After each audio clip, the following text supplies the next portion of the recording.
seeing the Mavs going against the Celtics made me think of this one video right here. Made me think of this one video. Y'all know James it. Harden, of course. Yep. Crazy streak. Let me play this video. You can see the title of the video, but let me play this. It made me think about this, right? This season. What do you think of what he's doing right now? Well, I think I'm not a fan of in terms of winning championships. I don't think that style is ever going to win championships.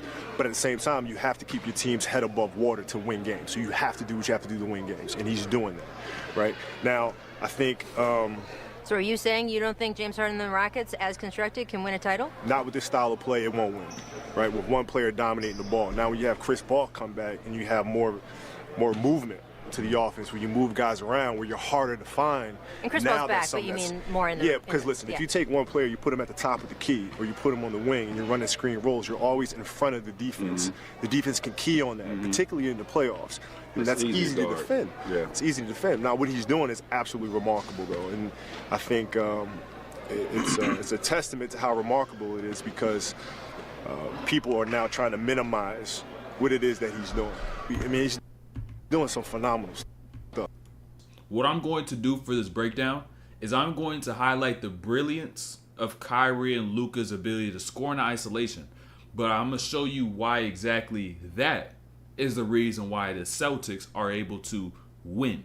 Because despite the fact they get these looks, despite the fact they get into their spots, them two being so good in isolation, playing one-on-one, turns a game into them playing 2 against 5.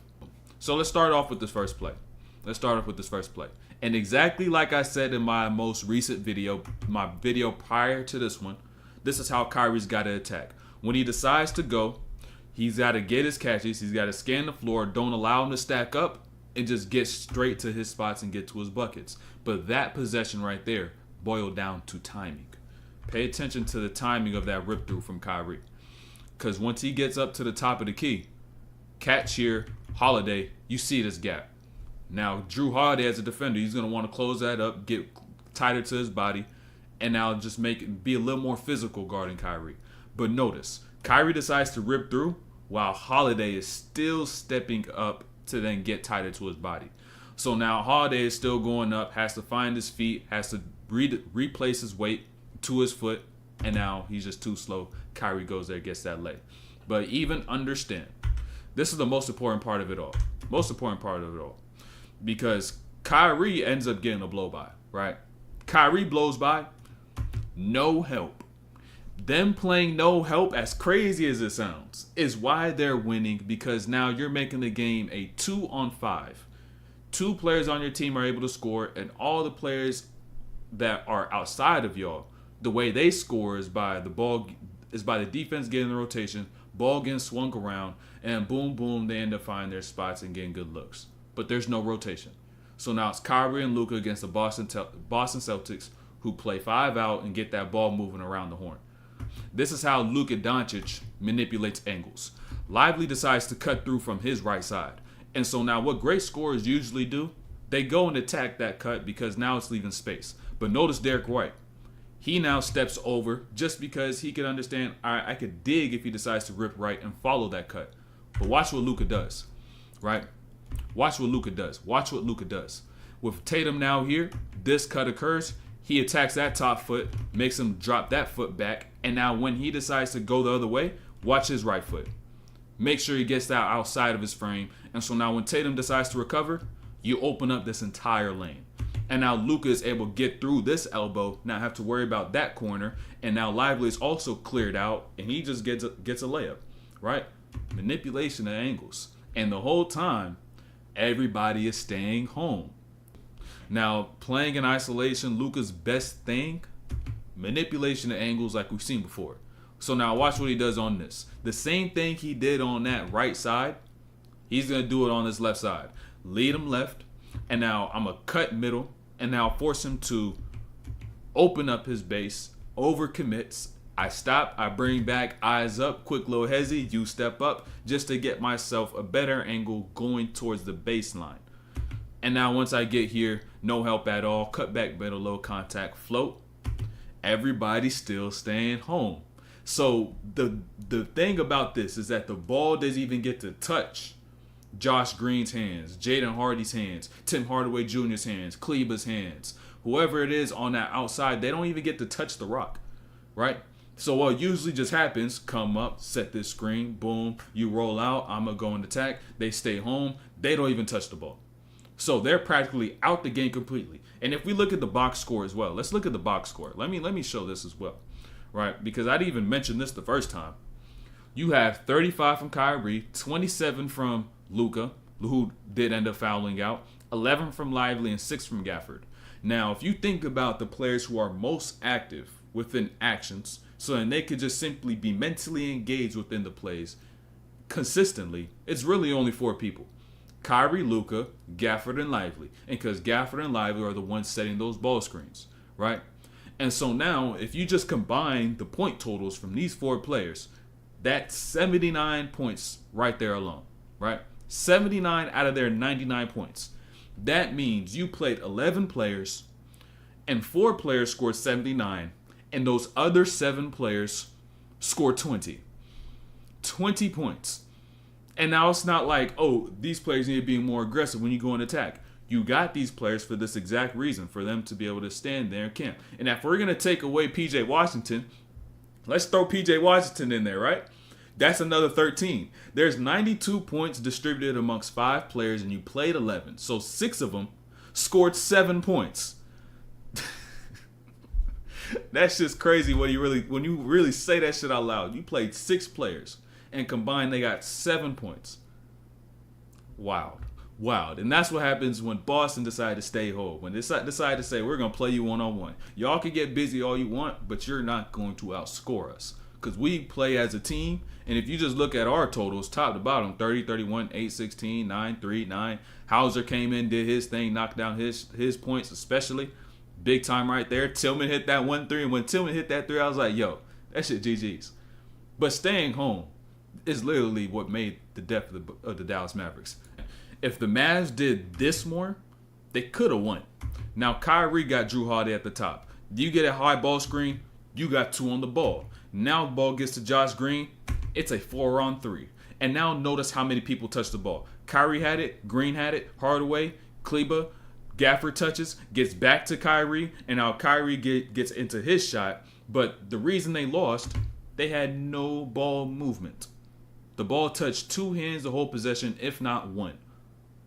And that's how all the possessions ended. So all the rest of those players lost their rhythm, which is why 6 out of the 6 players in that game only scored a combined 7 points. This is why you should never flop, especially in the NBA Finals, right? Luka gets to his right side, he gets Horford. Tries to get busy, tries to cook, shoots that, decides to fall on the floor and make contact at 36.5 seconds. Notice how long it takes for him to get back to both feet. God damn, you sitting there complaining? It takes about a whole damn near 4 seconds for you to get up. In that 4 seconds, Tatum's at half court, and if you just got up 1 second, 2 seconds faster, you could have stopped this shot right here from Hauser, and he burns you for that one. And then what do you decide to do the next possession, right? You would think, oh, he's going to learn from what he did before. He's not going to fall down, give up a 3, not get back. Watch what Luka now does, right? Back-to-back possessions to end the first quarter. I got Tatum, I decide to shoot, and I flop again. And guess what happens because I decide to flop and not get back on defense? Derek White gets that ball, throws it down to Jason Tatum, and that's another 2. That is a, 3, 6, 9, 11-point swing? Because you missed those shots as well. 11-point swing. They put 5 on the board to finish out the first quarter when you were already up by 13. Brought him right back into the game because he ain't want to just stay on his feet and get back on defense. That's why you don't flop, man. That's why you don't flop. And this is absolutely unacceptable. I don't know if flopping will die out someday because some people just be soft, right? Flopping advice, and exactly. But pay attention. This is so fucking stupid. Oh my gosh. This is just like, come on, man. Now understand, right? At this point, this is the NBA Finals. Look at Luka Doncic's defense. He's on the weak side. Horford gets the ball with Kyrie Irving. And guess what Luka is now going to do? I'm guarding the wing. I'm ball watching. I get face cut. The one thing you should never allow to happen as a defender in basketball, he allowed to happen in the NBA Finals. not locked in. And we'll notice the body language after. Let me just go back like nothing happened. Like not a care in the world. I got face cut in the finals. Guess what? We lost by 7. I flopped those 2 times. That's 5 points. I let somebody get face cut. That's 7. And now let's continue to watch the defensive job that Luka does, right? Continue to watch. Strong side corner, right? What's the concept? What's the principle? Don't help strong side corners. Let's slow this down, right? Tatum gets left, he gets lively. Luka, the second you decide to turn your head and worry about somebody else's problem or responsibility, guess what happens to Luka? You get burned, Sam Hauser in the corner, and now he's already got rhythm because you let him hit that transition 3. He hit 1 3 before that, and that's his 3rd 3. You already got a rhythm, man. You allow this shit to happen. That's how many points given up off of dumb mistakes? That's 10 points given up off of dumb defensive mistakes. Continue to keep it pushing. 10 points given up. He getting burned, getting cooked. So, even in a zone, right? Even in a zone. The concept of a zone is just to be able to keep the ball in front, prevent penetration, don't allow the defense to collapse, show a different look, something, right? You got to at least be able to stay in front of somebody when you play a zone. But now you decide to, ball gets swung to the corner, you decide to play high and play the angles as to which you cannot be able to make up for because of lack of foot speed. So Tatum just immediately catches high corner, pirouettes along the baseline, easy attack, puts y'all right back into rotation. PJ Washington sleeping on that weak side. Forgot completely about Jaylen Brown. Playing this high, did not drop, and now they end up getting another 2. 12 points. 12 points. All off Luka Doncic defense. You think this is done? Let's just talk about effort, right? Let's just talk about effort. When you just in the finals, you trying to get the chip, trying to accomplish your dreams, trying to get your first ring, all this stuff, right? You about to want all the things you envisioned to come into fruition at this point in time. So you would think that anybody playing in this atmosphere, being one of the last 2 teams, will give every last ounce of energy they have to be able to stop the other team from scoring and for them to be able to go and score. Do everything you need. But just watch the effort. Watch the effort, man. Like, Luka's a great player. With all due respect. Great player. Offensively, juggernaut. Numbers, production, efficiency. But you still got to hold players accountable. Both sides of the ball. Can't always just overlook what happens on one side because what someone else does on the other side. Because shit like this is just unacceptable for anybody. This is shit that'll get somebody subbed. Like that. Right? So pay attention. Luka Doncic with Hauser. Now, with him being in the middle of the floor, this happened at the nail. You don't know what side he's going to set the screen on, right? You don't know what side. But like I said, just watch the effort. Luka Doncic ends up assuming, all right, he's going to go here. He Varejãos it. He picks a side. Brown attacks. You got it. You can have that lane. You could go ahead. You could go ahead, Jaylen Brown, and go ahead and get this dunk and take the momentum into y'all's hands to end this 3rd quarter. Right? First time happened, end of the 1st quarter, end of the 3rd quarter, you allow another easy bucket to happen. You could have just simply, if you're just self-aware, just a little self-aware, right? And you're just real with yourself, you could have decided to say, all right, I'm not even going to step up on this. I'm going to sag all the way back on the fact that if he does drive, I could be able to beat him. And understand that these screens from the middle, they do get flipped oftentimes. So I'm going to have to just play the middle, wait to see if he goes right or he goes left.